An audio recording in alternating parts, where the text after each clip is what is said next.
Şamaxı şəhərində quldurluq hadisəsi baş verib. Naməlum şəxslər şəhər sakininə fiziki güc tətbiq edərək ona məxsus içərisində 10 kiloqramdan artıq qızıl zinət əşyaları olan çantanı quldurluqla talayaraq hadisə yerindən yayınıblar.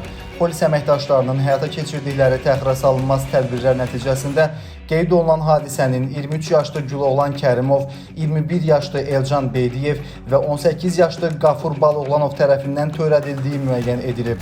Onların hadisə zamanı istifadə etdikləri avtomobilə Hacıqabul rayonu ərazisində yerləşən polis postunda saxla işarəsi verilsə də, həmin şəxslər buna məhəl qoymayaraq hərəkətlərini davam etdiriblər. Daha sonra izi itirmək məqsədi ilə avtomobili tərk edərək Şirvan şəhərində bataqlıq ərazidə gizlənən dəstə üzvlərinin yeri müəyyən olunaraq tutulublar.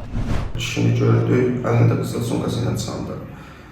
İzlədik, gördük, evin bildik. Belə qərara gəldik ki, səhər evdən çıxanda götürəydim. Üçümüz də kişini tələdik, kişi darğacıya dəydi, yıxıldı, götürdük sumkanı, atdıq maşına. Çıxdıq, gəldik Şirvanda bizi tutdular.